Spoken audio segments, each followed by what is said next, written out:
Hello student, আমি আব্দুল্লাহ আল রাফিন, প্রভাষক, রসায়ন, গুরুদয়াল সরকারি কলেজ।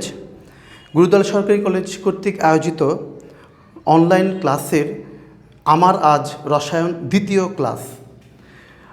তোমাদের আগের ক্লাসের সাথে আজকার ক্লাস, আজ যে ক্লাসটা নিচ্ছি তার কমিউনিকেশন করানোর জন্য গত ক্লাসে আমি যা পড়াইছিলাম তা একটু রিপিট করে তারপর আজকের ক্লাসের টপিকটা তোমাদের সাথে শুরু করতে যাচ্ছি, যেন তোমাদের কমিউনিকেশনটা থাকে। আগের ক্লাসে আমি তোমাদেরকে পড়াইছি রাসায়নিক গতিবিদ্যার বিক্রিয়ার হার, রেট অফ রিঅ্যাকশন।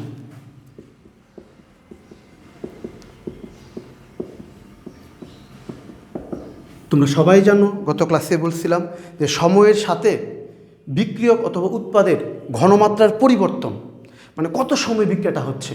অনেক বিক্রিয়া খুব দ্রুত হয়, কিছু বিক্রিয়া মাঝামাঝি, আবার কিছু বিক্রিয়া অনেক স্লো হয়। তো বিক্রিয়াটা কীরকম হবে তা যে সকল বিষয়বস্তুর উপর নির্ভর করে, সেই বিষয়বস্তুগুলো হচ্ছে ঘনমাত্রা, কনসেন্ট্রেশন। তুমি যদি বিক্রিয়ার কনসেন্ট্রেশন বাড়াও, বিক্রিয়ার গতি বেড়ে যাবে। টেম্পারেচার, এবং একজন বিজ্ঞানী আর্হেনিয়াস সে বলছে তাপমাত্রা বৃদ্ধিতে, প্রতি 10 ডিগ্রি সেলসিয়াস তাপমাত্রা বৃদ্ধিতে বিক্রিয়ার গতি বা হার দ্বিগুণ অথবা 3 গুণ বৃদ্ধি অথবা হ্রাস পায়। এবং আর্হেনিয়াস একটা সমীকরণ দিয়েছিল, গত ক্লাসে আলোচনা করছি। এটা হচ্ছে আর্হেনিয়াসের সমীকরণটা ছিল বিক্রিয়ার হার কে হচ্ছে আর্হেনিয়াসের ধ্রুবক into e⁻em divided by RT, যেখানে E খুবই ইম্পর্টেন্ট পয়েন্ট, এটা হচ্ছে সক্রিয়ণ শক্তি, অ্যাক্টিভেশন এনার্জি। এবং এই সমীকরণটাকে যদি তুমি এই সমীকরণের উভয় পাশে যদি ম্যাথমেটিক্যাল লন ভিত্তিক লগারিদম নাও, তাহলে লন কে আর m into n, log m into m কি log m plus n, log m plus n, এবং এটাকে ডিরাইভ করলে তুমি আলটিমেট যে ইকুয়েশনটা পাবা, এটা হচ্ছে আর্হেনিয়াসের সমীকরণ এটা। এবং এই সমীকরণ যদি তুমি লেখচিত্র আঁকতে যাও, তাহলে তুমি যদি এটাকে y ধরো, y, তাহলে এটা হচ্ছে মাইনাস, এটা হচ্ছে m স্লোপ বা ঢাল, m x, 1/t হচ্ছে x, 1/t হচ্ছে কি x, আর লন কে হচ্ছে কি y। তাহলে আমি ইকুয়েশনটা কি পাচ্ছি, y is equal minus mx plus c, যেটা হচ্ছে একটা সরল রেখার সমীকরণ, ছেদক y অক্ষকে ছেদকারী সরল রেখার সমীকরণ। কিন্তু এখানে একটা খুবই গুরুত্বপূর্ণ পয়েন্ট, সেটা হচ্ছে এখানে ঢালটা হচ্ছে নেগেটিভ সাইন, আর নেগেটিভ হলে ঢাল কি হয়, নিম্নমুখী হয়, তখন আমরা এই লেখাচিত্রটা পাই। কিন্তু একটা জিনিস নিয়ে তোমরা কনফিউজড, আমি মনে হয় এটাকে ক্লিয়ার করার জন্য একটু রিপিট করলাম, সেটা হচ্ছে সক্রিয়ণ শক্তি, activation energy. What do you mean by activation energy? সক্রিয়ণ শক্তি কী, এটা নিয়ে একটু আলোচনা করব। আমি তোমাদের আগের ক্লাসেও বলছি, আবার বলতেছি, বিক্রিয়ার অন্যতম পূর্ব শর্ত হচ্ছে বিক্রিয়কগুলো যে রিঅ্যাক্ট্যান্ট, একটা পাত্রে তুমি রিঅ্যাক্ট্যান্ট রেখে দিলা, কিছু বিক্রিয়ক, যেমন তো নাইট্রোজেন হাইড্রোজেন রাখলা, এবং নাইট্রোজেন হাইড্রোজেন একটা আরেকটার সাথে সংঘর্ষ করবে, কোয়ালিশন থিওরি, তারা একটার সাথে সংঘর্ষ করে বিক্রিয়কগুলো যে শক্তি, সে শক্তিটা প্রথমে বিক্রিয়কের শক্তি, যেটা হচ্ছে রিঅ্যাকশন এনার্জি ফর রিঅ্যাক্ট্যান্টের যে এনার্জি, সেটা বিক্রিয়কগুলো শক্তি তার সংঘর্ষের ফলে তারা পরস্পরের সাথে সংঘর্ষ করে তারা শক্তি ব্যারিয়ার, এই যে এনার্জি ব্যারিয়ার, শক্তির যে বাধা, এটাকে ওভারকাম করবে। এই জায়গাটা হচ্ছে জটিল অবস্থা, এই অবস্থায় পুরাতন বন্ধনগুলো ভেঙে যায় এবং নতুন বন্ধন গড়ে। এখানে পুরাতন বন্ধন ভাঙে, নতুন বন্ধন গড়ে। এই যে শক্তির যে চূড়াটা, বাধা ব্যারিয়ার, এটাকে ওভারকাম করতে হয়, এটাকে অতিক্রম করতে হয় বিক্রিয়কগুলোর, এবং বিক্রিয়কগুলো এই বাধাকে অতিক্রম করে উৎপাদে যায়। এটা রোলার কোস্টারের মতো, একটা বাধা অ্যাটেইন করলো, প্রোডাক্টে গেল। যেমন ধরো পাহাড়, তুমি পাহাড়ের চূড়ায় উঠতেছো, যে উপরে উঠছো তুমি প্রোডাক্টে চলে গেলা। তো এই শক্তির যে বাধাটা, এটাকে আমরা বলবো অ্যাক্টিভেশন এনার্জি, এটাকে দ্বারা প্রকাশ করি, অ্যাক্টিভেশন এনার্জি। এবং গত ক্লাসে আমি তোমাদের বলছি ডেলএইচ কি, বিক্রিয়ার তাপ, যদি রিঅ্যাক্ট্যান্টের শক্তি প্রোডাক্ট থেকে বেশি হয়, তাহলে এটা হচ্ছে তাপ উৎপাদী বিক্রিয়া। এবং তাপ উৎপাদী বিক্রিয়া কি, তাপ হারি বিক্রিয়া কি, এটা নিয়ে আমি ডিটেল আগের ক্লাসে আলোচনা করছি। এবং এই ক্ষেত্রে ডেল এইচের মানটা, এই যে ডেল এইচের মানটা প্রোডাক্ট, এনার্জি অফ প্রোডাক্ট, উৎপাদের যে শক্তি আর বিক্রয়কের যে শক্তি, এই দুটো শক্তির পার্থক্য হচ্ছে কি ডেল এইচ। আচ্ছা, এই সক্রিয়ণ শক্তির উপর এই ক্যাটালিস্টের একটা ভূমিকা আছে। এগুলো হচ্ছে বিক্রিয়ার হারের উপর বিভিন্ন নিয়ামকের প্রভাব। গত ক্লাসে আলোচনা করছিলাম নিয়ামকগুলো কি, কনসেন্ট্রেশন, ঘনমাত্রা, টেম্পারেচার, তাপমাত্রা এবং ক্যাটালিস্ট। ক্যাটালিস্টের প্রভাবটা কি, যদি তুমি এই বিক্রিয়ার ক্ষেত্রে ক্যাটালিস্ট অ্যাপ্লাই করো, তাহলে ক্যাটালিস্ট কী করে এই বিক্রিয়ার যে পাথটা, এই শক্তির যে পাথটা, এটাকে কি কমিয়ে দিতে পারে। এটা কমিয়ে দিতে পারে, আবার এটাকে কি বাড়িয়েও দিতে পারে। এই যে বাধাটা, এনার্জির বাধাটা, এটাকে বাড়িয়ে দিতে পারে, আবার এটাকে কমিয়েও দিতে পারে। কেন কমবে? যে সকল ক্যাটালিস্ট ধনাত্মক বিক্রিয়া গতিকে বৃদ্ধি করে, তারা এই বাধাটাকে কমিয়ে দ্রুত প্রোডাক্ট দেবে, তাই ব্যারিয়ারটাকে, এনার্জির যে বাধা, এটাকে কমিয়ে দিবে। আর কিছু কিছু ক্যাটালিস্ট আছে ঋণাত্মক, যারা শক্তির বাধাটাকে বাড়িয়ে দেয়, বিক্রিয়ার হারটাকে কমিয়ে দেয়, তাদের ক্ষেত্রে এই যে বাধাটা, এটা বেড়ে যাবে। এই নিয়ামকগুলো, ঘনমাত্রা, টেম্পারেচার, ক্যাটালিস্ট, এগুলো হচ্ছে বিক্রিয়ার হারের উপর, হ্যাঁ, বিক্রিয়ার হারকে, বিক্রিয়ার গতিকে প্রভাবিত করে। কেমন? তো এটা কিন্তু উদ্দীপক আকারে প্রচুর পরীক্ষায় আসে, এই দুটো টপিক, আরহেনিয়াসের সমীকরণ। আচ্ছা, আরহেনিয়াসের সমীকরণের একটা খুব ইন্টারেস্টিং টপিক, খুব ইন্টারেস্টিং, সেটা হচ্ছে এই সমীকরণ থেকে আমি ম্যাথমেটিক্যালি অনেক অঙ্ক সলভ করতে পারি। কিভাবে? তোমার ম্যাথমেটিক্যালি এখানে বিক্রিয়ার হারকে, সক্রিয়ণ শক্তি এটা দেয়া থাকবে, কেমন, টেম্পারেচারটা দেওয়া থাকবে, কেমন, সরি, যে কোনো দুটো দেওয়া থাকবে, এ অথবা টি, এই দুটো দেওয়া থাকবে, তুমি লন কে বের করতে হবে, এটা তো কনস্ট্যান্ট, এটার ভ্যালু দেওয়া থাকবে। তো যে কোনো তিনটা দেওয়া থাকলে আরেকটা বের করতে পারবে এই সমীকরণ থেকে, কেমন। তো এই সমীকরণ ভিত্তিক, আরহেনিয়াসের সমীকরণ ভিত্তিক উদ্দীপক এবং এই সক্রিয়ণ শক্তি, যে শক্তির বাধা, এই বাধাকে ওভারকাম করে বা অতিক্রম করে বিক্রিয়কগুলো উৎপাদে যায়, রিঅ্যাক্টেন্ট প্রোডাক্টে যায়। এই বাধাকে বাড়াইতে পারে, কমাইতে পারে ক্যাটালিস্ট। তাপমাত্রার প্রভাব, তাপমাত্রা বাড়ালে এই বাধা বাড়বে, তাপমাত্রা বাড়লে বাধাটা কমবে, দ্রুত বিক্রিয়াটা সম্পূর্ণ হবে। তো তাপমাত্রার প্রভাব নিয়ে আলোচনা করছে আরহেনিয়াস। আর এখানে আরহেনিয়াসের সমীকরণে এই ইএ হচ্ছে অ্যাক্টিভেশন এনার্জি, আরহেনিয়াসের সমীকরণে শক্তির বাধা, কেমন। এটা ছিল আগের ক্লাসের পড়া। এখন আমরা আজকের ক্লাসের পড়া নিয়ে আলোচনা শুরু করব। কেমিক্যাল ইকুইলিব্রিয়াম আজকের পড়ার টপিক আমাদের রাসায়নিক সাম্যাবস্থা। এবং তা আজকের পড়ার টপিক হচ্ছে ক্যাপি এবং ক্যাসি, এর দুটো হচ্ছে সাম্য ধ্রুবক, সাম্যাবস্থার ধ্রুবক। ক্যাপি এবং ক্যাসি বিক্রিয়ার সাম্য ধ্রুবক, উভয়মুখী বিক্রিয়ার, যে বিক্রিয়া উভয়মুখী বিক্রিয়া কি একটু পর আলোচনা করতেছি। তো উভয়মুখী বিক্রিয়ার ক্ষেত্রে আমি ক্যাপি পাবো, ক্যাসি পাবো। এবং এই সমীকরণের ক্যাপি হচ্ছে উৎপাদ সি এবং ডি, এখানে বিক্রিয়ক হচ্ছে এ এবং বি। তো উৎপাদের যেহেতু প্রেশার, পার্শিয়াল প্রেশার, আংশিক চাপ, তাহলে উৎপাদের আংশিক চাপের গুণফল ডিভাইডেড বাই বিক্রিয়কের আংশিক চাপের গুণফল। এটা হচ্ছে আংশিক চাপের ক্ষেত্রে, উভয়মুখী বিক্রিয়ার ক্ষেত্রে পার্শিয়াল প্রেশার। এখন ঘনমাত্রার ক্ষেত্রে সাম্য ধ্রুবক হবে উৎপাদের ঘনমাত্রার গুণফল, উৎপাদের ঘনমাত্রার গুণফল। এক্ষেত্রে একটা জিনিস মনে রাখবা, ঘনমাত্রা মানে বিক্রিয়া এবং মানে বিক্রিয়ায় এই সামনে যেটা, এটা হচ্ছে কিন্তু বিক্রিয়ার সহগ, কোএফিসিয়েন্ট, মানে কত মোল বিক্রিয়া করতেছে, যেটাকে আমরা কি বলি স্ট্রকচারমেট্রিক কোএফিসিয়েন্ট বা সংখ্যানুপাতিক অনুপাত। এখানে সি মোল, ডি মোল, বি মোল, এ মোল। তো উৎপাদের ঘনমাত্রা যেটা কোএফিসিয়েন্ট, এটা হবে পাওয়ার, কোএফিসিয়েন্ট হবে পাওয়ার। তো উৎপাদের ঘনমাত্রার গুণফল ডিভাইড বাই বিক্রিয়কের ঘনমাত্রার গুণফল। এই দুটা ক্যাপি এবং ক্যাসির মধ্যে যদি আমি ডিরাইভ করি, তাহলে যে সম্পর্ক হবে এটা। এই সম্পর্কটা গুরুত্বপূর্ণ। এই ডিরাইভেশনটা কি, ডিরাইভেশনটা আমি করাবো, কিন্তু আগে তুমি এটা বুঝো যে ক্যাপি এবং ক্যাসির মধ্যে সম্পর্ক হবে ক্যাপি সমান সমান K C into R T to the power del n g, যেখানে ডেল এন জি হচ্ছে বিক্রিয়ক, উৎপাদ এবং বিক্রিয়ক এই দুটার মোল সংখ্যার পার্থক্য।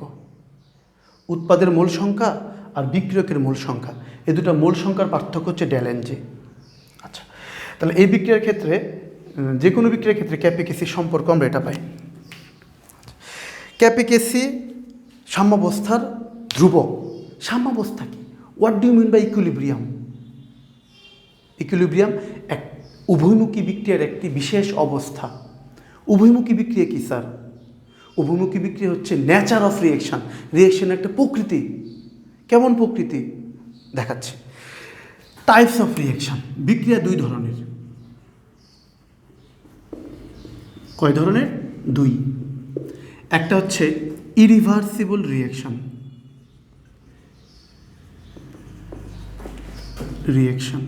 একমুখী বিক্রিয়া যেটাকে বলি। একমুখী বিক্রিয়া কি? যে বিক্রিয়া শুধু একদিকে সম্পন্ন হয়, বিক্রিয়ক সম্পূর্ণ উৎপাদ দিবে কিন্তু উৎপাদ বিক্রিয়কে আসবে না। Reaction which can proceed in one direction,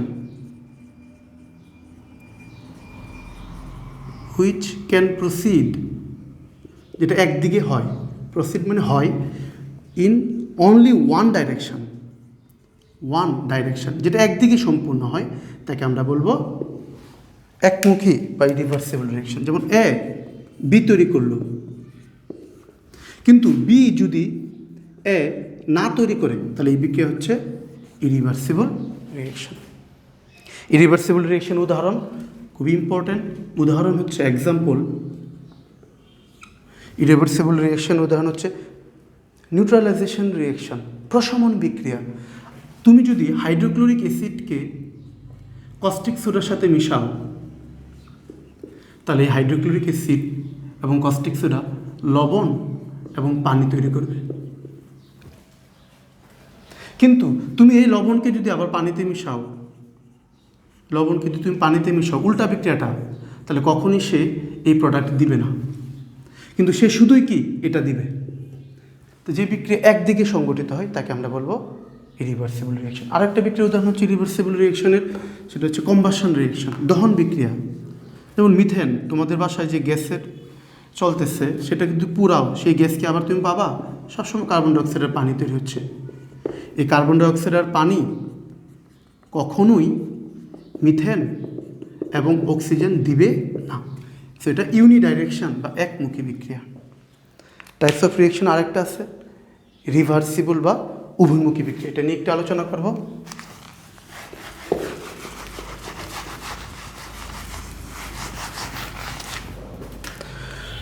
reversible reaction, the reaction reversible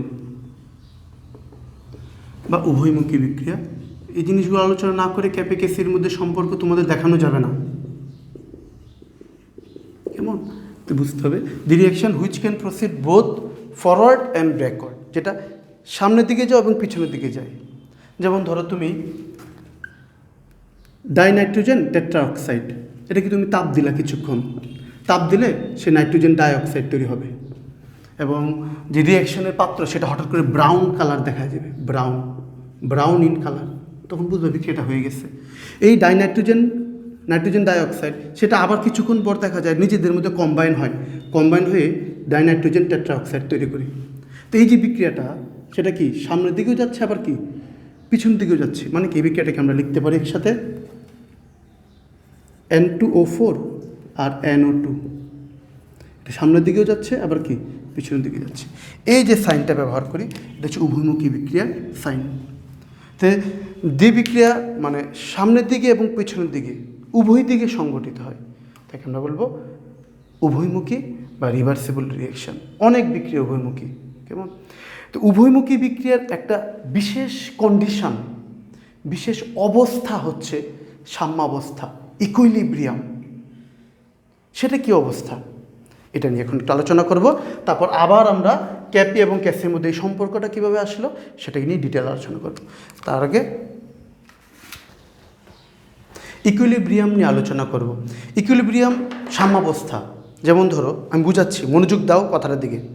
যেমন ধরো তোমার বাসার পানির যে ট্যাঙ্কি, পানির ট্যাঙ্কি বাকেট, এই ট্যাঙ্কিতে প্রথমে তুমি পাম্প দিয়ে পানি তুলতে থাকলা, তাহলে পানির লেভেল কি, পাম্প দিয়ে যেহেতু পানি তুলতেছে পানির লেভেল উপরে উঠবে পানির লেভেল, ঠিক আছে? আবার তুমি যদি ওই পাম্প বন্ধ করে দাও আর একটা পাইপ খুলে দাও তাহলে ট্যাঙ্কের পানি কি নিচের দিকে বেরিয়ে যাবে না? তাহলে নিচের দিকে বেড়ে গেলে কি পানির লেভেল কি নিচের দিকে যাবে? তো প্রথমে পানি পাম্প দিয়ে তুলছো, তার পানির লেভেল উপরে উঠছে, পরে তুমি ট্যাপ দিয়ে পানি খুললা, পানির লেভেল নিচে নামলো।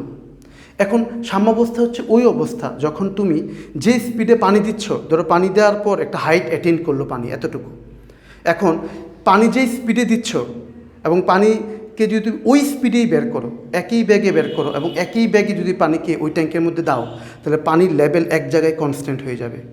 এই অবস্থাটা হচ্ছে সাম্যাবস্থা।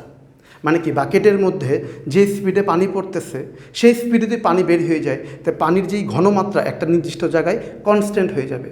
বিক্রিয়াটা কি, সাম্যাবস্থা উপনীত হবে। মানে কি, তার মানে আমরা যদি রসায়নের দিক থেকে হিসাব করি, যে কোনো উভয়মুখী বিক্রিয়ার শর্ত সাম্যাবস্থা।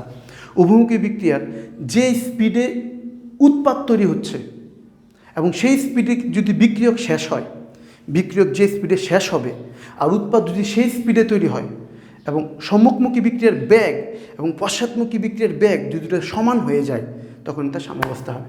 যেমন আমি তোমাদের একটা উদাহরণ দিই, যেমন ধরো এ রিয়েক্টেন্ট আর বি হচ্ছে কি প্রোডাক্ট।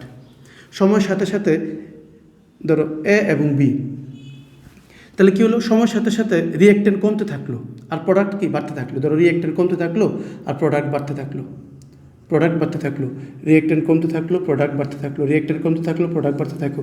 এই অবস্থাটা হচ্ছে সাম্যাবস্থা। মানে যে স্পিডে রিয়েক্টেন্ট কমবে সেই স্পিডে যদি উৎপাদ বাড়ে, তাহলে যে অবস্থার উপনীত হবে তাকে আমরা বলবো সাম্যাবস্থা। সাম্যাবস্থা উভয়মুখী বিক্রিয়ার একটা বিশেষ অবস্থা। কখন এটা হবে? এটা তখনই হবে যখন কনসেন্ট্রেশন কনস্ট্যান্ট হয়। কথাটা বুঝো। প্রথম শর্ত, যখন বিক্রিয়ক এবং উৎপাদের ঘনমাত্রা সমান হয় এবং উৎপাদের ঘনমাত্রা ধ্রুবক হয়, কনস্ট্যান্ট হয়। তার মানে হচ্ছে, যেমন ধরো আমি একটা গ্রাফ আঁকি, এই দিক বরাবর দিলাম টাইম, সময়, আর এই দিক বরাবর দিলাম রিঅ্যাক্ট্যান্টের কনসেন্ট্রেশন, ঘনমাত্রা। তো সময়ের সাথে সাথে রিঅ্যাক্ট্যান্টের ঘনমাত্রা কি কমবে আর উৎপাদের ঘনমাত্রা কি বাড়বে, এবং এক জায়গায় কি এই পয়েন্টটা কি তার কি কনস্ট্যান্ট হয়ে যাবে। এই পয়েন্টটা হচ্ছে ইকুইলিব্রিয়াম পয়েন্ট।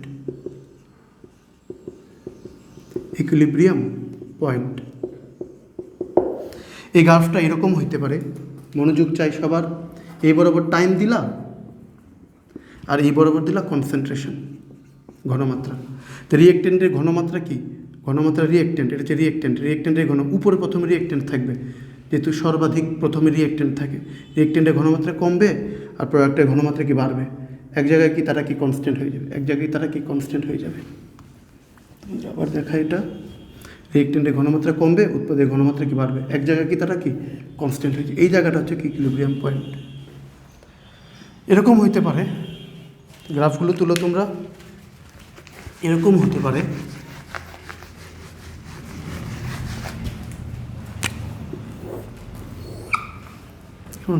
রিঅ্যাক্ট্যান্টের ঘনমাত্রা কমবে, প্রোডাক্টের ঘনমাত্রা বাড়বে, এই জায়গায় কি তারা কি কনস্ট্যান্ট হয়ে যাবে। এদিকে যদি তুমি কনসেন্ট্রেশন রাখো আর এদিকে যদি তুমি টাইম রাখো, এটা হচ্ছে ইকুইলিব্রিয়াম পয়েন্ট। তো ইকুইলিব্রিয়ামে ঘনমাত্রা কনস্ট্যান্ট হয়। ঘনমাত্রা যেমন তো রিঅ্যাক্ট্যান্ট 100%, বিক্রিয়া এখনও হয় নাই, তো বিক্রিয়কগুলো আস্তে আস্তে কমবে। ধরো কমে 30%, তো উৎপাদ কি কমে 30% চলে গেলো উৎপাদে, তো বিক্রিয়ক কতটুকু আছে 70%, উৎপাদ কত 30, এই জায়গায় কনস্ট্যান্ট হয়ে গেলো। মানে কি উৎপাদ আর 30 থেকে বাড়তেছে না, আর বিক্রিয়কে কি বিক্রিয়ক 70 থেকে আর কমতেছে না। আবার বোঝাচ্ছি, ধরো উৎপাদ বাড়তে এই জায়গায় ধরো উৎপাদের ঘনমাত্রা 70% হয়ে গেছে, আর বিক্রিয়ক কমতে কমতে অবশ্যই এটা কত হবে 30%, এবং এই জায়গায় ইকুইলিব্রিয়াম হয়ে গেল। মানে কি উৎপাদ 70-এর উপরে আর বাড়তেছে না, আর বিক্রিয়ক কি 30% নিচে আর কমতেছে না। এই পয়েন্টটা হচ্ছে ইকুইলিব্রিয়াম পয়েন্ট। এরকম হইতে পারে যে ইকুইলিব্রিয়াম এরকম হইতে পারে, আবার ইকুইলিব্রিয়াম এরকম হইতে পারে। ঘনমাত্রা দুটো কনস্ট্যান্ট হতে পারে, 50% এটা হইতে পারে। তাহলে সাম্যাবস্থার প্রধান শর্ত ঘনমাত্রা কি কনস্ট্যান্ট হবে। অন্যতম আরেকটা শর্ত হচ্ছে বিক্রিয়ার গতি, স্পিড, এটা কি কনস্ট্যান্ট, সমান হয়ে যাবে। গতিটা সমান হয়ে যাবে, কনস্ট্যান্ট না, সমান হয়ে যাবে, সমান। দ্বিতীয় বৈশিষ্ট্য নিয়ে একটু আলোচনা করতেছি, তারপরে ক্যাপেকিসি নিয়ে একটু আলোচনা করব।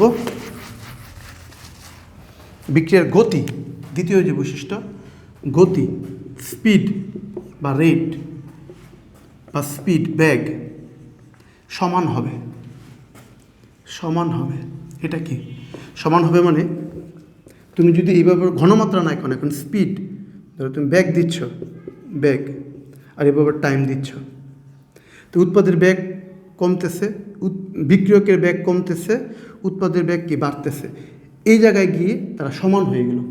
স্পিড হবে সমান যখন যে স্পিডে বিক্রিয়ক শেষ হবে, উৎপাদ যদি সেই স্পিডে তৈরি হয়, তখনই তারা কি ইকুইলিব্রিয়াম অ্যাটেইন করবে বা সাম্যাবস্থায় উপনীত হবে। তো সাম্যাবস্থায় উপনীত হওয়ার দুটা প্রধান শর্ত, প্রধান দুটা শর্ত। এক হচ্ছে কি কনসেন্ট্রেশন বা ঘনমাত্রা কি স্থির হবে, কনস্ট্যান্ট। আর বেগ কি বেগ সমান হবে। যে বেগে পানি প্রবেশ করবে সেই বেগে পানি বেরিয়ে যাবে, বা যে বেগে রিয়েক্টেন্ট উৎপাদে যাবে, সে যে বেগে রিয়েক্টেন্ট শেষ হবে, উৎপাদ সেই বেগে যদি তৈরি হয়, তাহলে তখন তা ইকুইলিব্রিয়ামে পৌঁছাবে। ইকুইলিব্রিয়ামের আরেকটা foremost condition, reaction should be in the closed container, বদ্ধ পাত্রে বিক্রিয়া হতে হবে। যদি ওপেন ভেসেলে বিক্রিয়া হয় তো বিক্রিয়াটা একমুখী হয়ে যাবে। তো তিনটা প্রধান শর্ত, প্রথম শর্ত কনসেন্ট্রেশন কনস্ট্যান্ট হবে, দ্বিতীয় শর্ত রেট সমান হবে, আর তৃতীয় শর্ত হচ্ছে ওপেন ভেসেল না ক্লোজ কন্টেইনারে বিক্রিয়া হবে। তখন এটা হবে কি সাম্যাবস্থায় উপনীত হবে, উভমুখী বিক্রিয়া সাম্যাবস্থায় উপনীত হবে। এখন সাম্যাবস্থার যে কোনো একটা বিক্রিয়ার সাম্যাবস্থার ধরো এ একটা বিক্রিয়া আর বি দুটো রিয়েক্টেন্ট গ্যাসিয়াস অবস্থায় বিক্রিয়া হচ্ছে, তাড়াতাড়ি করলো কি সি এবং কি ডি। তো এই বিক্রিয়ার ক্ষেত্রে বিক্রিয়ক শেষ হবে, উৎপাদ কি তৈরি হবে। সময়ের সাথে সাথে বিক্রিয়ক কি কমতে থাকবে আর উৎপাদ কি বাড়তে থাকবে। এমন একটা সময় হবে যে বিক্রিয়ক কমার হার এবং উৎপাদ তৈরি হওয়ার হার সমান হবে, তখন এটা হবে কি ইকুইলিব্রিয়াম। ইকুইলিব্রিয়াম অবস্থায় একটা কনস্ট্যান্ট আসবে। ঘনমাত্রার ক্ষেত্রে হবে ক্যাসি, আর আংশিক চাপের ক্ষেত্রে হবে কি ক্যাপি। এইগুলোকে বলা হয় সাম্য অবস্থার ধ্রুবক। এটা ভরক্রিয়ার সূত্র থেকে আমরা পাবো, law of mass action. Law of mass action নিয়ে আরেকদিন আলোচনা করব, আজকে সময় নাই বেশি একটা। ল অফ মাস অ্যাকশন নিয়ে আরেকদিন আলোচনা করব। মাস অ্যাকশন এখান থেকে আমরা পাবো, ল অফ মাস অ্যাকশন থেকে আমরা পাবো ক্যাসি বিক্রিয়ার সাম্যাবস্থার কনস্ট্যান্ট হচ্ছে উৎপাদের ঘনমাত্রার গুণফল। ঘনমাত্রা কি সি, ঘনমাত্রাকে আমরা থার্ড ব্র্যাকেট দিয়ে প্রকাশ করি। এটা হচ্ছে উৎপাদ, থার্ড ব্র্যাকেট হচ্ছে ঘনমাত্রা, এটা তার পাওয়ার কি হবে মানে এটা তার সহগ হবে পাওয়ার সি, এটা সহগ, এটা হবে কি পাওয়ার টি, আর বিক্রিয়ক হবে এ, এটা তার সহগ হবে পাওয়ার, এটা তার সহগ হবে কি পাওয়ার, এটা ক্যাসি। একইভাবে আমরা এই বিক্রিয়ার ক্ষেত্রে ক্যাপি বের করতে পারি। ক্যাপি সমান কি পাবো পার্শিয়াল প্রেশার। পি মানে কি পার্শিয়াল প্রেশার। এই যে সিপি এগুলো হচ্ছে অ্যাক্টিভিটি, মানে ঘনমাত্রা কিন্তু বিক্রিয়াকে প্রভাবিত করে। প্রেশারও বিক্রিয়াকে প্রভাবিত করে। তো ক্যাপি কী হবে এই বিক্রিয়ার ক্ষেত্রে সাম্যাবস্থা ধ্রুবক, সেটা হবে উৎপাদের আংশিক চাপের গুণফল ডিভাইডেড বাই বিক্রিয়কের আংশিক চাপের গুণফল। আর ক্যাসি কী হবে উৎপাদের আংশিক চাপ না ঘনমাত্রার গুণফল আর বিক্রিয়কের ঘনমাত্রার গুণফল। তো ক্যাপি কত হবে আংশিক চাপ পিসি, তার সহগ হবে পাওয়ার ইন্টু পিডি, তার সহগ হবে পাওয়ার ডিভাইড বাই পিএ, তার সহগ হবে পাওয়ার ইন্টু পিবি, তার সহগ হবে কি পাওয়ার। বিভিন্ন বিক্রিয়ার ক্যাপি ক্যাসি নির্ণয় করানো আজ তোমাদের দেখাবো। তার আগে ক্যাপি ক্যাসির মধ্যে সম্পর্কটা আমরা প্রতিপাদন করে ফেলি, কেমন? চলো আমরা এখন সম্পর্কটা প্রতিপাদন করে ফেলি। আমি তোমাদের এখন ক্যাপি এবং ক্যাসির মধ্যে সম্পর্ক, এই দুটোর মধ্যে যে সম্পর্কটা সেটা প্রতিপাদন করে দেখাচ্ছি। এটা মাঝে মাঝে পরীক্ষায় আসে। তো আমরা এখানে ক্যাপি জানি উৎপাদের আংশিক চাপের গুণফল ডিভাইড বাই বিক্রিয়কের আংশিক চাপের গুণফল, আর ক্যাসি জানি উৎপাদের ঘনমাত্রার গুণফল ডিভাইড বাই কি বিক্রিয়কের ঘনমাত্রার গুণফল। এটাকে 1 নং সমীকরণ দিলাম। এখন আমরা law of ideal gas equation, আদর্শ গ্যাসের সমীকরণ থেকে আমরা জানি আদর্শ গ্যাসের সমীকরণ PV is equal n R T, আমরা সবাই জানি। তো প্রেশার হবে n by V R T, আমরা সবাই জানি। এটা কি উপরে যদি তুমি মোল আর নিচে যদি তুমি লিটার আয়তন রাখো তাহলে পাবো ঘনমাত্রা কনসেন্ট্রেশন সি, তো এটাকে আমরা ঘনমাত্রা বলতে পারি। পি ইজ ইকুয়াল কি সি আর টি। এখন পার্শিয়াল প্রেশার হচ্ছে ঘনমাত্রা আর গ্যাস ধ্রুবক আর টেম্পারেচারের গুণফলের সমান। এখান থেকে আমরা লিখতে পারি ক্যাপিতে কী দেখাচ্ছে সি এর উৎপাদ, সি এর আংশিক চাপ, তাহলে কী হবে পিসি সমান সমান সি সি আর টি। উৎপাদ সি এর আংশিক চাপ হবে ওই সি এর ঘনমাত্রা আর আরটি, আরটি তো কনস্ট্যান্ট। একইভাবে পি ডি, ডি উৎপাদের আংশিক চাপ হবে সি ডি আরটি, ডি এর ঘনমাত্রা আর আরটি। একইভাবে পি এ হবে সি এ আরটি।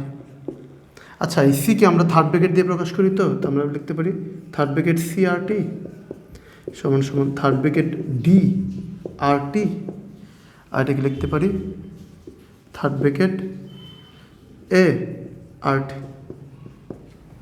আর একইভাবে পি বি আংশিক চাপ বলতে পারি থার্ড ব্র্যাকেট বি আর টি। তো এই মানগুলো আংশিক চাপের মানগুলো যদি আমরা এই সমীকরণে বসিয়ে দিই, ধ্যান দাও, আংশিক চাপের এই মানগুলোকে যদি আমরা এই আংশিক চাপের মানগুলো আমরা আইডিয়াল গ্যাসের ইকুয়েশন থেকে পাইছি, এই মানগুলো যদি আমরা এই সমীকরণে বসিয়ে দেই তাহলে দেখো চাপের সাথে ঘনমাত্রা একটা সম্পর্ক পাচ্ছে, চাপ আর ঘনমাত্রা মানে কি ঘনমাত্রা এই পি এর মধ্যে নিতে পারবো। তা আমি এই মানগুলোকে আমরা এই ক্যাপিতে বসিয়ে পাই, আংশিক চাপের মানগুলো ক্যাপির মধ্যে বসিয়ে আমরা পাই। তো পাবো আমরা কি ক্যাপির মধ্যে বসাই, ক্যাপের মধ্যে বসাই তাহলে দেখতে পাবো ক্যাপি সমান সমান পিসি, পিসি পার্শিয়াল প্রেশার সি, এটা হবে সিআরটি, সিআরটি তার উপর কিন্তু একটা পাওয়ার আছে সি, তো সিটা বসাও, সিআরটির ঘনমাত্রা তার উপর পাওয়ার সি আর আরটির উপর কি ঘনমাত্রা C into PB PD PD PD. তো পিডির ক্ষেত্রে কী হবে, ডি এর ক্ষেত্রে ডি এর ঘনমাত্রা তার উপর ডি আছে আর আরটির উপরে কি আছে ডি, এই যে পাওয়ারটা, এই পাওয়ারটা ডিভাইড বাই বিক্রিয়ক। তো বিক্রিয়ক কত এ পি এর মান কত, এই যে পি এর মান সি এ তার উপর আবার পাওয়ার আছে এ আরটির উপর পাওয়ার আছে এ ইন্টু বি, এই পিবির মানটা বসায় আমরা পাবো বি আরটির উপর কি বি। এখান থেকে আমরা পাবো সকল ঘনমাত্রাগুলোকে একসাথে করে নিই, সি সি ইন্টু ডি তার উপর পাওয়ার ডি আর এ এর ঘনমাত্রা তার উপর পাওয়ার এ আর বি এর ঘনমাত্রা তার পাওয়ার উপর বি ইন্টু আরটি, আরটিকে যদি আমরা দেখি তা আরটির উপর কী আছে C R D, C plus D minus নিচের এ আর বি কি উপরে গেলে মাইনাস হবে এ প্লাস বি। কেমন, এই সমীকরণটাকে আমরা প্রতিপাদন করলে পাচ্ছি। তারপর তোমরা যদি একটু লক্ষ্য করো তাহলে দেখো এই যে এইটার ভ্যালু, এটার ভ্যালু হচ্ছে ক্যাসি, তো এখানে ক্যাসি বসাও কে সি ইন্টু আরটি, আরটির পাওয়ার কি উৎপাদের মোল সংখ্যা, সি আর ডি কি সি আর ডি এগুলো হচ্ছে উৎপাদের মোল সংখ্যা বিয়োগ এই যে বিয়োগ এটা হচ্ছে বিক্রিয়কের মূল সংখ্যা, বলতে পারি del n g. Del n জিটা কি, এটা হচ্ছে ক্যাপি এবং ক্যাসির মধ্যে সম্পর্ক। এখানে ডেল এন জি হচ্ছে মোল সংখ্যার পার্থক্য, কি পার্থক্য মোল সংখ্যা ডেল এন জি। উৎপাদের মোলকে আমরা যদি বিক্রিয়ক থেকে বিয়োগ দিই, উৎপাদের মোল মাইনাস বিক্রিয়কের মোল, বিক্রিয়কের মোল সংখ্যা এই দুটার বিয়োগফল হচ্ছে কি ডেল এন জি। আচ্ছা, এই ক্ষেত্রে একটা কথা খুবই ইম্পর্টেন্ট, যদি ডেল এন জি মোল সংখ্যার পার্থক্য যদি শূন্য হয়, এর মানটা যদি শূন্য হয় তো সামথিং টু দি পাওয়ার শূন্য ইজ ইকুয়াল কি 1, তো আমরা বলতে পারি ক্যাপি সমান সমান কি ক্যাসি। কিন্তু যদি ডেল এন জির মান গ্রেটার দেন 0 হয়, একের থেকে বেশি হয়, তাহলে KP would be greater than KC. আর যদি ডেল এন জির মান স্মলার দেন 0 হয়, একের থেকে ছোট হয়, তাহলে ক্যাপি হবে স্মলার দেন কি ক্যাসি। এই হচ্ছে ক্যাপি এবং ক্যাসিস এর মধ্যে সম্পর্ক। এবং এ থেকে তুমি ডেল এন জির মানটাকে বসিয়ে তুমি যদি ক্যাপি জানো তাহলে ক্যাসি বের করতে পারবা। অথবা একটা বিক্রিয়ার ক্ষেত্রে গ্যাস ধ্রুবক টেম্পারেচার দেওয়া আছে, বিক্রিয়াটার থেকে তুমি ক্যাপি বের করতে পারবা, ক্যাসি দেওয়া থাকবে, ক্যাপি ক্যাসি যে কোনো একটা মান জানলে আরেকটা বের করতে পারবা এই সমীকরণ থেকে। কেমন? তো এটা ছিল কেপি ক্যাসির মধ্যে সম্পর্ক। এখন বিভিন্ন বিক্রিয়ার কেপি এবং ক্যাসি নির্ণয় নিয়ে তোমাদের সাথে আলোচনা করব। আচ্ছা, এখন আমি তোমাদের সাথে আলোচনা করব বিয়োজন মাত্রা। কেন বিয়োজন মাত্রার আলোচনা করব? কারণ বিয়োজন মাত্রা না বুঝলে বিভিন্ন বিক্রিয়ার ক্যাপি এবং ক্যাসি নির্ণয় করতে পারবে না। এবং এই অধ্যায়ের অনেক উদ্দীপক ক্যাপি এবং ক্যাসি নির্ণয় থেকে আসে। তো উভমুখী বিক্রিয়া তো আমরা জানি, সেই বিক্রিয়ার ক্যাপে কী ক্যাসে কী তা আমরা দেখলাম, তাদের মধ্যে সম্পর্ক দেখলাম। কিন্তু বিক্রিয়ার তোমরা জানো সময়ের সাথে সাথে রিঅ্যাক্ট্যান্ট, যে পাত্রে বিক্রিয়া হচ্ছে সেই রিঅ্যাক্ট্যান্ট মানে বিক্রিয়কগুলো ধীরে ধীরে কমবে আর উৎপাদ ধীরে ধীরে বাড়বে। তো রিঅ্যাক্ট্যান্ট কতটুকু কমলো, যতটুকু কমলো ঠিক ততটুকু উৎপাদে গেল। এটাই হচ্ছে বিয়োজন মাত্রা। একটা বিক্রিয়ায় কতটুকু বিক্রিয়ক কমলো এবং কতটুকু উৎপাদ তৈরি হলো। যেমন ধরো একটা বিক্রিয়ার 100% বিক্রিয়ক ছিল,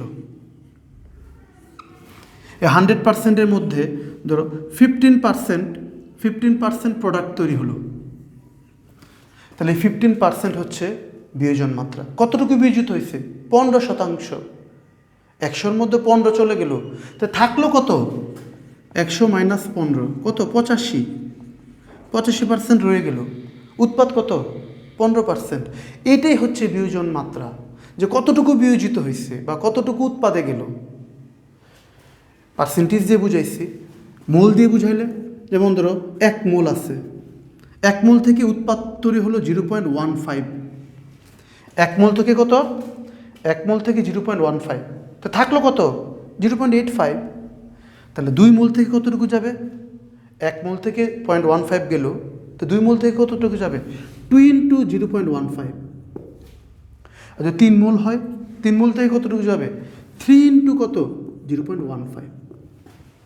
তো যতটুকু গেল, যে এই যে 0.15, এটা হচ্ছে বিয়োজন মাত্রা। কতটুকু থাকলো? 1 - 0.15। কতটুকু থাকলো? 2 - 2 × 0.15। কতটুকু থাকলো? 3 - 3 × 0.15। এই 0.15-কে বিয়োজন মাত্রা বলা হয়, যেটাকে প্রকাশ করা হয় আলফা দিয়ে, আলফা। এই জন্য আমি এখানে লিখে রাখছি বিয়োজন মাত্রার ডেফিনিশন। ফ্র্যাকশন মানে ভগ্নাংশ অথবা পার্সেন্টেজ, শতাংশ বিক্রিয়কের যে শতাংশটা কনভার্ট ইনটু প্রোডাক্ট, যে শতাংশটা উৎপাদে যায়। ধরো এটাকে আমি আলফা ধরি, তো ধরো মনোযোগ চাই সবার। যেমন 1 মোল থেকে আলফা গেল, ধর বিক্রিয়ক 1 মোল না 2 মোল আছে, তো 2 মোল থেকে যাবে 2 আলফা। তো 3 মোল আছে, তো 3 মোল থেকে যাবে 3 আলফা। ধরো 4 মোল আছে, 4 মোল থেকে যাবে 4 আলফা। তো থাকলো কতটুকু? থাকবে 1 - আলফা। থাকবে কত? 2 - 2 আলফা। থাকবে কত? 3 - 3 আলফা। এটা বিক্রিয়কে থেকে যাবে। তো কতটুকু উৎপাদে গেল, আর সেটা হচ্ছে কি বিয়োজন মাত্রা। তো উৎপাদে চলে যাওয়ার পর বিক্রিয়ক কিছুটা কমবে। কতটুকু কমবে? যেটা গেল ওটাকে বিয়োগ দিব। এই বিয়োজন মাত্রার মাধ্যমে আমরা ক্যাপি এবং ক্যাসির মান বের করতে পারি। একটা বিক্রিয়ার ক্যাপি কতটুকু, একটা বিক্রিয়ার ক্যাসি কতটুকু, তো আমরা বের করতে পারি। যেমন আমি তোমাদের এখানে একটা বিক্রিয়ার ক্যাপি ক্যাসি দেখাইছি তোমাদের, সবাই একটু দেখো। এই যে এই বিক্রিয়ার দিকে তাকাও সবাই। ফসফরাস পেন্টাক্লোরাইড গ্যাসিয়াস অবস্থায় সেটা বিয়োজিত হয়ে ফসফরাস ট্রাইক্লোরাইড এবং ক্লোরিন তৈরি করে। যখন একদম টাইম শূন্য মানে বিক্রিয়া যখন হয় নাই, তখন সম্পূর্ণ বিক্রিয়ক 1 মোল, উৎপাদ তখন হয় নাই, উৎপাদ 0 এবং টাইম যত গেছে, ধরো এখান থেকে আলফা গেল, কত গেল? আলফা। তো থাকলো কতটুকু? যেটা গেল ধরো আলফা হচ্ছে 100-র মধ্যে 15, তো 15 চলে গেলো, কত আছে? 85। এটাই 1 - আলফা। তো এইটা হচ্ছে সাম্য অবস্থার মোল সংখ্যা। কত মোল উৎপাদ তৈরি হলো? ফসফরাস ট্রাইক্লোরাইড তৈরি হলো আলফা মোল, আর ক্লোরিন তৈরি হলো কি? আলফা মোল। তো এই বিক্রিয়ার ক্ষেত্রে, এই যে বিক্রিয়াটা, এই বিক্রিয়ার ক্ষেত্রে ক্যাসি কি? ক্যাসি হচ্ছে উৎপাদের ঘনমাত্রা, বিক্রিয়কের ঘনমাত্রা। এই ঘনমাত্রা মানটা বের করো। এখানে শর্ত থাকে যে বিক্রিয়াটা হচ্ছে ভি লিটার পাত্রে, কারণ ঘনমাত্রা ক্ষেত্রে আমার আয়তন দরকার, ভি লিটার পাত্রে। তো আমি বের করি এর ঘনমাত্রা কত। এ দেখো PCl3, এর ঘনমাত্রা কত? এর মোল সংখ্যা ডিভাইড বাই আয়তন। মোল সংখ্যা কত? আলফা। আর আয়তন কত? V litre. Alpha divide by V, এটা তার ঘনমাত্রা। একইভাবে ক্লোরিনের ঘনমাত্রা, এর মোল সংখ্যা ডিভাইড বাই আয়তন, এর ঘনমাত্রা হয়ে গেল। তারপর কি? PCl5 এর ঘনমাত্রা আমরা থার্ড ব্র্যাকেট দিয়ে দেখাইছি। তার মানে কি বিক্রিয়কের কতটুকু আছে সাম্যাবস্থায় 1 মাইনাস আলফা মোল পার লিটার আয়তন। তো এই মানগুলো যদি তুমি বসাও, তো এখানে যদি বসালে কত পাবা alpha by V 1 minus alpha by V তুই গুণ দাও তাহলে এটা পাবা। তো এই বিক্রিয়ার ক্ষেত্রে ক্যাসির মান কত, এটা যদি ক্যাসি বের করতে পারো তাহলে ক্যাপিও বের করতে পারবা। বুঝতে পারছি? আমি আরেকটা বিক্রিয়ার ক্যাসি বের করে দেখাই তোমাদের। এই বিক্রিয়া হাইড্রোজেন এবং আয়োডিন এই দুটা পরস্পরের সাথে বিক্রিয়া করে বদ্ধ পাত্রে ক্লোজড কন্টেইনারে এবং তৈরি করে হাইড্রোজেন আয়োডাইড। এই বিক্রিয়ার ক্যাসি আমরা বের করব। কীভাবে বের করব? যখন বিক্রিয়াটা হয়েছিল না তখন বিক্রিয়ক সম্পূর্ণ বিক্রিয়ক, তখন এটাকে ধরলাম 100%, পার্সেন্টেজ 100 আর মৌলে 1 মোল, এটা 1 মোল, এটা 1 মোল। উৎপাদ কত? তখন উৎপাদ তৈরি হয় নাই, যখন বিক্রিয়া শুরু হয় নাই। তো যেই বিক্রিয়া সময় অতিক্রান্ত হয়েছে, সময়ের সাথে সাথে বিক্রিয়া কমবে, উৎপাদ বাড়বে। কতটুকু উৎপাদ বাড়বে? বিয়োজিত হবে যতটুকু, ধরি বিয়োজিত হয়েছে আলফা, এখানে স্টোচিওমেট্রিক কোএফিসিয়েন্ট কত 2, তা আলফা বিয়োজিত হলো 2 আলফা। তো থাকলো কত? এর গেল কত? 1 মোলের জন্য 1 আলফা গেছে, তো গেছে কি 1 মাইনাস আলফা। 1 মোলের জন্য গেছে কত? 1 আলফা 1 মাইনাস আলফা। তাহলে এই বিক্রিয়ার ক্যাসি কত? ক্যাসি হচ্ছে উৎপাদের ঘনমাত্রা, বিক্রিয়কের ঘনমাত্রা। এই ঘনমাত্রাগুলো কীভাবে বের করবো? আমরা জানি ঘনমাত্রা মোল পার লিটার।